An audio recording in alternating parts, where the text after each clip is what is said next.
Nekat usung Anies Baswedan, Nasdem dihukum pemilihnya. Berharap durian runtuh, pepatah ini pas disematkan kepada Partai Nasional Demokrat alias Nasdem, yang jauh-jauh hari sudah mendeklarasikan Anies Baswedan sebagai capresnya di pemilu 2024 nanti. Nasdem tentu berharap popularitas figur jagoannya tersebut bakal ikut mendongkrak suara partai berwarna biru ini. Dalam politik harapan seperti itu memang bukan tanpa alasan. Tidak sedikit figur populer yang berperan kuat membesarkan suara partai pengusungnya. Contohnya terjadi di pemilu Amerika tahun 2008 lalu.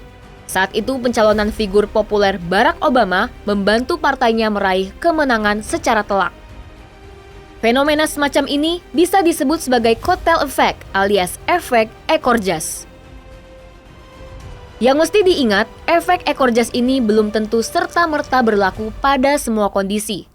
Tidak setiap figur populer serta-merta bakal memicu efek ekor jas. Dalam hal ini, pencalonan Anies Baswedan oleh Nasdem bisa menjadi contoh.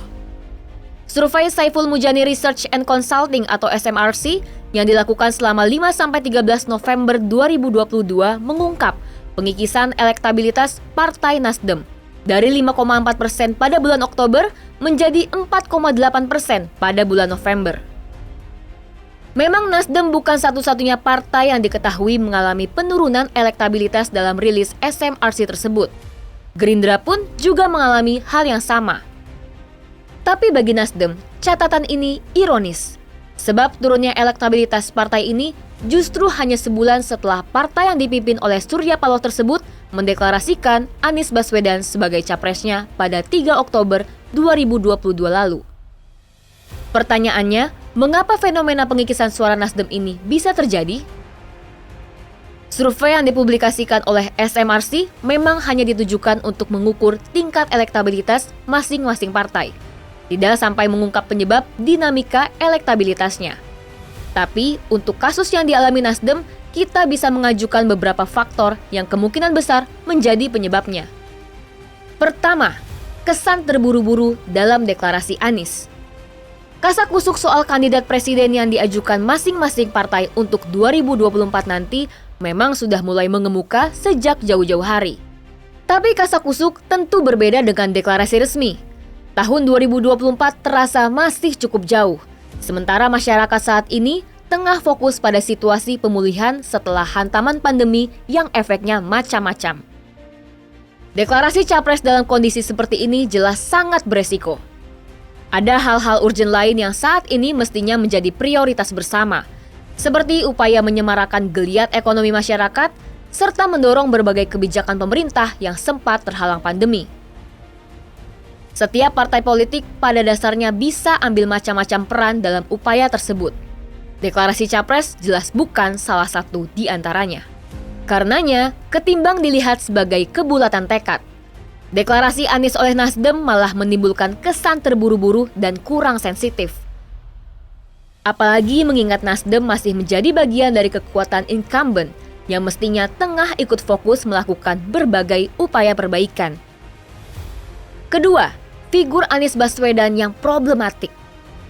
Nama Anies memang dikenal secara luas oleh masyarakat, tapi di sisi lain, ia juga diingat karena beberapa aspek negatif yang melekat. Yang paling mencolok adalah rekam jejaknya memanfaatkan isu SARA untuk memenangkan pemilu kada DKI Jakarta tahun 2017 lalu.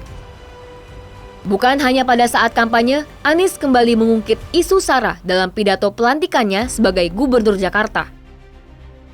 Efek kerusakan dari praktek kampanye SARA tersebut masih terasa di masyarakat sampai hari ini. Hal itu tentu bakal jadi catatan buruk Anies di tengah masyarakat Indonesia yang majemuk dan selama berabad-abad hidup berdampingan dengan segala macam perbedaan. Di luar isu kampanye SARA, Anies juga punya masalah dengan rekam jejaknya yang hobi gonta-ganti kendaraan politik untuk mencapai ambisinya. Tahun 2014, ia ikut konvensi Partai Demokrat. Lalu pada 2017, ia mencalonkan diri menjadi Gubernur Jakarta dari Partai Gerindra. Menjelang 2024, ia meninggalkan Gerindra dan membonceng Partai Nasdem demi menjadi calon presiden. Semuanya dilalui tanpa proses berkeringat dalam membangun partai yang mengusungnya. Ini bukan rekam jejak yang positif. Ketiga, Anies tidak mencerminkan aspirasi pemilih Nasdem. Selesai mendeklarasikan Anies Baswedan, Nasdem bergejolak. Beberapa kader populer seperti Niluh Jelantik, Frederick Lumalente, dan Panji Astika secara terbuka mempertanyakan pilihan partai, lalu berbondong-bondong menyatakan keluar dari partai. Belakangan beberapa tokoh senior partai juga dikabarkan mulai berpikir untuk keluar. Bagaimana dengan para pemilih Nasdem? Bisa dibilang keputusan Nasdem memilih Anies memang tidak nyambung dengan aspirasi para pemilihnya. Survei Litbang Kompas pada 24 September sampai 7 Oktober 2022 lalu mengungkap bahwa 26,9% pemilih Nasdem memilih Ganjar Pranowo sebagai pilihan presiden. Sementara 17,3% responden memilih Prabowo. Hasil yang kontras dengan pilihan resmi partai pada Anies Baswedan, ini jelas situasi yang rumit bagi Nasdem yang sudah terlanjur bikin deklarasi. Keempat, kegagapan Partai Nasdem. Sejak deklarasi Anies Baswedan tanggal 3 Oktober 2022 lalu, lebih banyak beredar kabar kegagapan Nasdem ketimbang upaya kampanye strategisnya. Selain masalah kader yang menolak Anies sampai keluar partai, isu koalisi bersama PKS dan Demokrat yang jadwalnya diresmikan pada 10 November lalu sampai sekarang masih jadi kabar angin. Sedang partai-partai lain ogah menunjukkan gelagat untuk mendekat. Maka di mata publik sejauh ini, Nasdem terlihat sebagai partai yang gagap menghadapi persoalan internal. Ngomong-ngomong soal efek ekor jas, teori politik ini juga punya pasangan, yakni negatif kotel effect atau efek ekor jas negatif. Partai politik yang mengusung figur yang ditolak banyak kalangan bisa kehilangan potensi suaranya akibat ditinggal simpatisan yang kecewa. Kiranya hal ini yang tengah dialami oleh Nasdem setelah mengusung Anies Baswedan. Para kader dan pemilih yang kecewa pada figur pilihan partai menghukum Nasdem dengan beragam cara, mulai dari protes terbuka, keluar dari partai, sampai menolak untuk memilihnya. Berharap durian runtuh, Nasdem malah cuma merasakan kena jatuhnya.